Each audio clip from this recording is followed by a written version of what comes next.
So I was trying to think of an introduction for this video, but I have so many that I'm making and I have so much to go over that I think I'm just going to start jumping into each one. This video is, though, on the Mandela Effect. And in this video, what we're going to cover is what is the Mandela Effect, who was Nelson Mandela, what is a Mandala.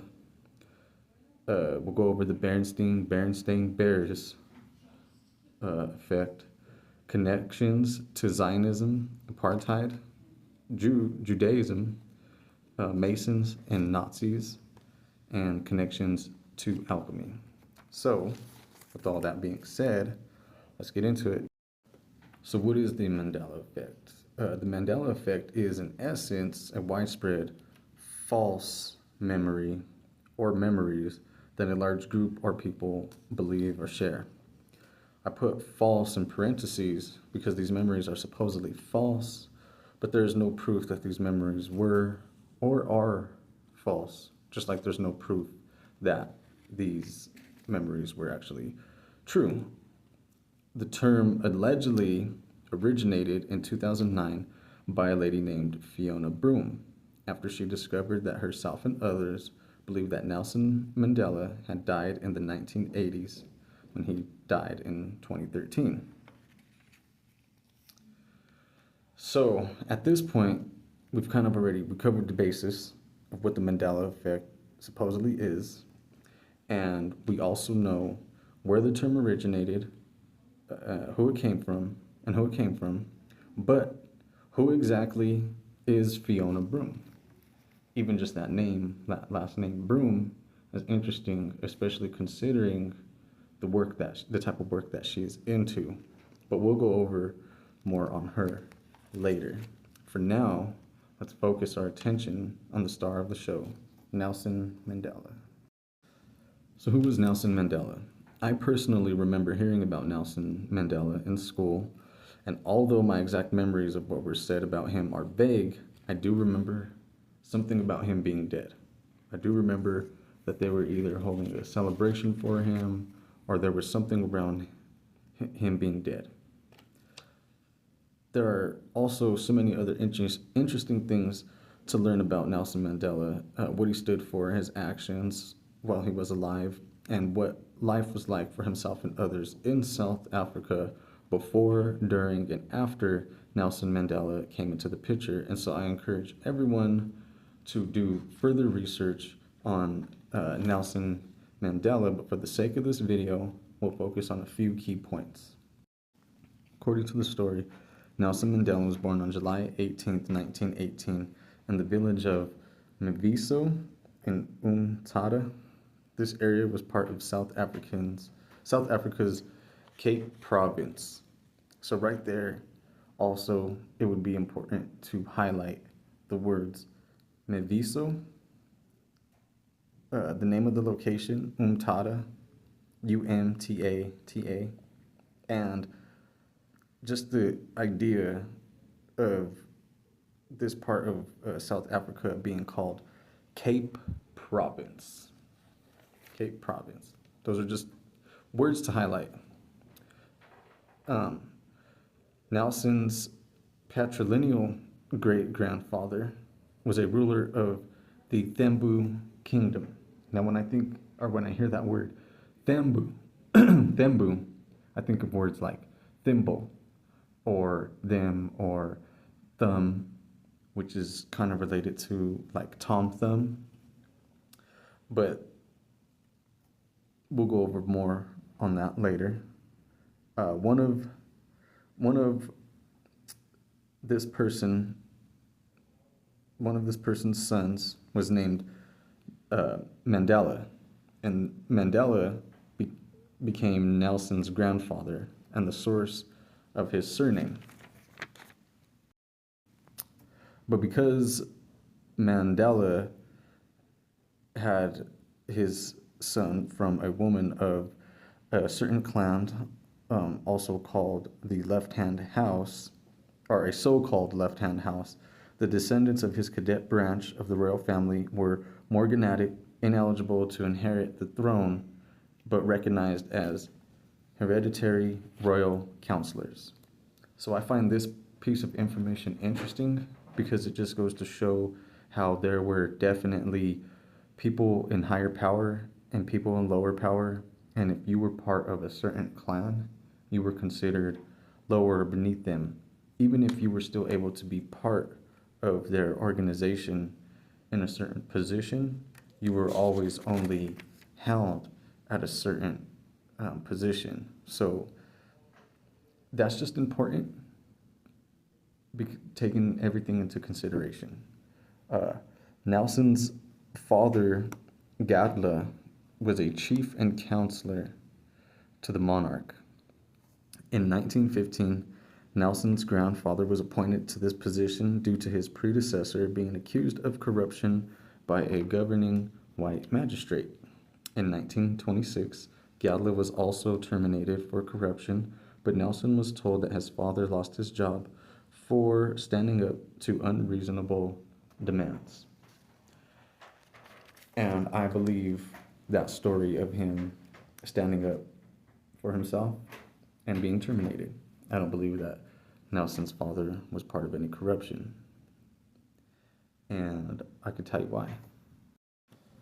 Another interesting thing to point out regarding Nelson Mandela was that he mentioned that no one in his family attended school and that on his first day his teacher gave them an English name. The teacher told him his new name was Nelson, and Nelson was puzzled by this. So right there, another interesting fact of that the British had a rule over here in South Africa, and when these children attended their school, they were given English names.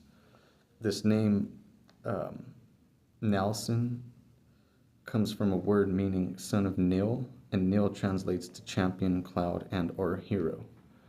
So if this woman had called him Nelson, maybe she knew about his father, and maybe she knew that he did stand up for himself, and so when she was thinking of a name, she was thinking son of a champion, son of a hero. And I'd also like to highlight the important factors of higher council, magistrates, domineering behavior, British rule, and oppression, because this is all important. And also what's going on in today's society, but this is also important when it comes to the topic of the Mandela Effect. So also according to the story, Nelson Mandela began to follow an ANC president by the name of Alfred Bettini Zuma. And the ANC was an African national or African native council. It was a type of party for South Africans who were from the area. And this person, Alfred, came from a place called Sophia Town. The reason why that Sophia Town is important, and you'll learn more about why that's important later also, is because Sophia is also related to alchemy. Sophia, sophist, it's also related to like the word sophisticated. And so that's also important. That's also important. Now, why is Nelson Mandela so important? Nelson Mandela is so important because he worked to expel communists. And the South African general election in 1948, in which only whites were permitted to vote, the Afrikaner-dominated party took power, soon uniting with the Afrikaner Party to form the National Party. This was an openly racialist party, and the party codified and expanded racial segregation with new apartheid legislation. Mandela and his party cadre allies began advocating direct action against apartheid, such as boycotts and strikes influenced by the tactics already employed by South Africa's Indian community. Nelson later embraced the idea of a multiracial front against apartheid. So for a while, Nelson Mandela and a lot of other people were only for their kind. They wanted to advocate for all of them to be separate and independent of British rule, but also separate and independent of everyone else. And later, he came to embrace the idea of a multiracial front against apartheid. and he was later drawn fond of a classless society. So after a while, he was taking into consideration this idea of um, being classless and also um, joining other races. So he also wrote out a speech which was called "No Easy Walk to Freedom." And so Nelson Mandela, just to kind of put it in a brief overview of who he was like a somewhat of a freedom fighter, fighting against these oppressive forces, and even though throughout his journey he maybe sometimes had the wrong idea or didn't go about things the right way, he was a key figure in leading these people to a society that was better for them at the time. Um, and he was imprisoned. He was also imprisoned. And soon later, he became president of South Africa. And so that is a little bit about who Nelson Mandela is or was. And that right there is all very important to this whole Mandela effect, because it highlights the concept of domination and submission. And that's what all of this is all about at the end of the day. And so since we now know a little bit about what the Mandela effect is, who Nelson Mandela was or is, I want to ask a question. What is a mandala? What is a mandala? What is a mandala? So if you don't know what a mandala is, and I had to look this up as well, a mandala is a geometric set of patterns, colors, and shapes. It can be used as a tool for gaining wisdom and compassion. It's supposed to represent the universe. A mandala is a symbol of the universe. In its ideal form, in its creation, signifies the transformation of a universe of suffering into one of joy. And what I find interesting about this whole idea is, one, this whole circle being the universe is representing a collective, like a collective conscious. And that's what this whole Mandela effect is about, is it's about people having a collective false memory. But it's in a way, instead of it being joyful, it's causing confusion. Also, the idea of it signifying the transformation of a universe of suffering into one of joy is also this whole idea behind a new world order of destruction and chaos and what they're going to do to solve it. And in the end, everybody being at peace and all happy together. And what I think this whole mandala thing could be, since it's in a circle, is it's in layers. And these are the layers of like reality. And when it comes to this Mandela effect, there's layers that they can alternate or alter or change. And that's where all the confusion is coming in. Because one of the Mandela effects, other than people sharing a memory of Nelson Mandela dying at a certain time, is also the Mandela effect of the Berenstain Bears. There's a Mandela effect out there that goes over Berenstain Bears. And people will remember it being spelled a certain way. Some people will remember it being spelled another way. According to some people, Berenstain was spelled Berenstein.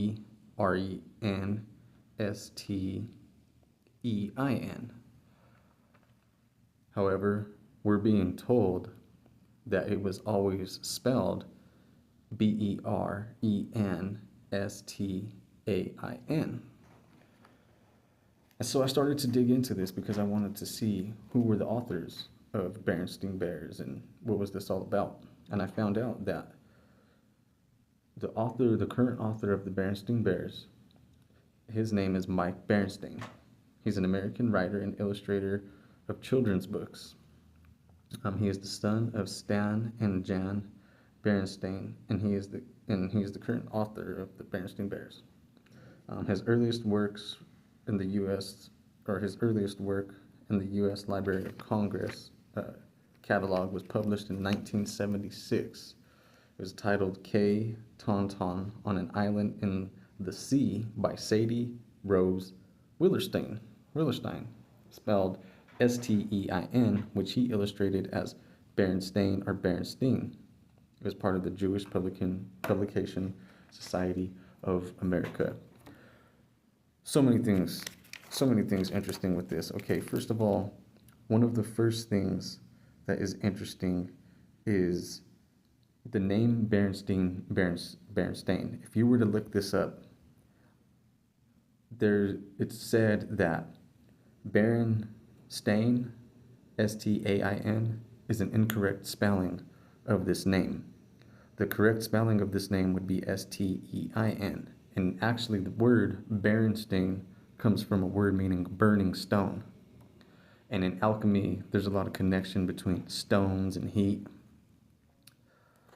But another interesting thing that I wanted to point out was this story that he had published, which was titled K. Tauntaun on an Island in the Sea, which taun can also be related to the word town. And they're on this island in the sea. And this was published by a lady named Sadie Rose Willerstein, S-T-E-I-N. And they're Jewish. And this lady, Sadie Rose, was a Zionist. And she was advocating for a new Jewish homeland. And so now, taking into consideration everything that we've been talking about, taking into consideration alchemy, and even just the whole idea of oppression and suppression, and supposedly Jews were oppressed by the Germans, but they're also a part of this Zionist group, and the Zionists and the Jews have been oppressing the Muslims and the Palestinians for hundreds and hundreds of years. So now there's this bigger connection. And what I also find interesting is a while back I had looked this up online, and when I had looked it up online, Mike Berenstain actually gave a statement saying that he didn't know where that idea came from. He doesn't know why it would be called, it would be spelled another way, not the way it was supposed to be spelled. He didn't know why. He was trying to guess. Well, this lady, all of this right here explains it. Her name being Willerstein, S-T-E-I-N, and them saying that his original spelling of his name was actually like a misspelling. That would explain why they put S-T-E-I-N on the original books. And later they've changed it because this is all part of a Mandala. This is all part of an alternating reality that is brought to us by people in higher power. Call them Jews, call them Zionists, call them Nazis, call them what you want to call them. But they're all part of this same group. And so now that we know what the Mandela Effect is, now that we know who Nelson Mandela is and what a Mandala is, and now that we know about the backstory of the Berenstain Bears Mandela Effect, I'm going to get into the connections now of how this connects to Zionism, apartheid, Judaism, Masonry, and Nazis. So how does this connect to Zionists? How does this connect to Zionism? Well, this whole Mandela Effect is a test, it's part of a test on all of our memory, but it's also testing in a way what they can get away with. What people will believe, how people believe it, why they believe it. It's all part of, in a way, social engineering. And these Zionists are good at manipulation. A good example of that is look at the president of Israel. This guy is going on TV and giving a speech and telling out a blatant, flat out lie. It's a blatant, flat out lie. He's blatantly lying to people, and they're trying to hide truth. And so I believe that this whole Mandela effect is all a part of that. Also around the same time that this whole idea of this Mandela effect, or a little bit after, I guess, this Mandela effect came out, there was another lady who started talking about how we need to rethink evil. And there was this presentation released on PBS called Memory Hackers, where they were actually talking about how they can implant a fake memory into somebody. So there's a lot going on right now with our conscious. There's a lot of what they're doing is they're getting into our minds in many different ways. And this whole Mandela effect isn't just, I don't believe that this whole Mandela effect, after taking into consideration a lot of the facts and what this is all about, I don't believe that this is about just us losing our mind. I don't think people are just losing their minds. I think it has a deeper relation to Zionism, which has a relation to apartheid, which has to do with segregation and separating everybody, which has to do with Judaism, because the whole story of World War II is about the Germans and the Jews. It has to relate to Masonry, because Masonry is heavily tied in with alchemy. And a lot of these Mandela effects are related to alchemy or have some relation to alchemy. Same with the Nazis. Same with the whole idea of Nazis. And so, for, just to even go even further on that, another one that they talk about is the Monopoly guy with the Monopoly guy with the monocle on his eye. Well, the Monopoly guy also wears a top hat, and that's related to a lot of things. Another Mandela effect is the Fruit of the Loom logo, and people say, well, it's missing a cornucopia. Well, the cornucopia is a big part of alchemy, because it's talking about that horn, and horn is also related to corn, and they also talk about children of the corn, and this horn is like this horn of abundance. And so with all those references, it leads me to believe that what we're being told about this Mandela effect, that it's just this collection of false memory, is actually an experiment. And so it leads us to the final question of, is this the Mandela effect, or is this the Mandala effect, or the Mandela effect? Is this the Mandela effect, or is this the Mandala effect? And the Mandela effect is all about layers of reality and hidden truths layered underneath subtle lies, subtle changes. So at the end of this video, go ahead and leave a comment. Let me know what you all think.